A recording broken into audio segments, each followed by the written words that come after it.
Μια φορά και έναν καιρό, το λιοντάρι, που όπως ξέρουμε είναι ο βασιλιάς των ζώων, αρρώστησε βαριά. Φοβήθηκε πως θα πεθάνει και έδωσε διαταγή να συγκεντρωθούν όλα τα ζώα του μεγάλου δάσους μπροστά του, για να του πούν τι πρέπει να κάνει για να γιατρευτεί. Όλα τα ζώα είπαν τη γνώμη τους, ώσπου ήρθε η σειρά του λύκου. «Βασιλιά μου», είπε με σεβασμό, «δεν γνωρίζω κανένα γιατρικό για την αρρώστια σου, μα ούτε και όσα ζώα είναι συγκεντρωμένα εδώ γνωρίζουν. Το μόνο ζώο που ξέρει από φάρμακα είναι η Αλεπού. Μα αυτή σε περιφρόνησε και δεν ήρθε στο καλεσμά σου. Άκουσα μάλιστα να λένε ότι χάρηκε για την αρρώστια σου και ότι δεν την νοιάζει κι αν πεθάνεις». Ο Λύκος τα είπε επίτηδες αυτά τα λόγια, γιατί δεν χώνευε την Αλεπού και ήταν σίγουρος ότι το λιοντάρι θα την τιμωρούσε. «Ώστε έτσι», φώναξε θυμωμένο το λιοντάρι, «να τη βρείτε αμέσως και να τη φέρετε μπροστά μου. Θα τη κόψω τη γλώσσα». Ο Λύκος έτριψε τα χέρια του από τη χαρά του. Είχε έρθει η στιγμή να κάνει κακό στην Αλεπού.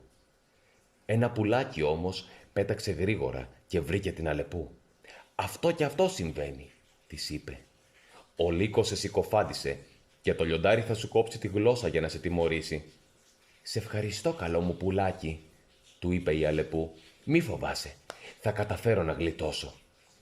Μάζεψε τότε μερικά αγριόχορτα και μια και δυο τράβηξε με θάρρος για τη σπηλιά του λιονταριού. Το λιοντάρι, όταν την είδε, άφρισε από το κακό του. «Έλα εδώ», της φώναξε. «Πού ήσουν?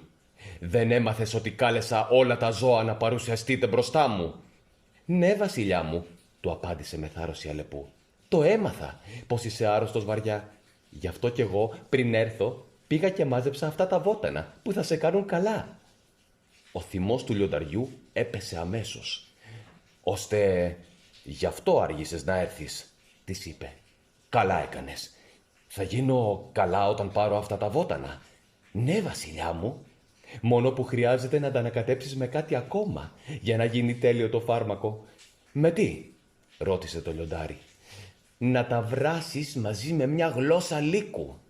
Αυτή βέβαια εσύ ξέρεις που θα τη βρεις». «Και βέβαια ξέρω», φώναξε το λιοντάρι. «Θα κόψω τη γλώσσα αυτού του λύκου». Το είπε και το έκανε αμέσως.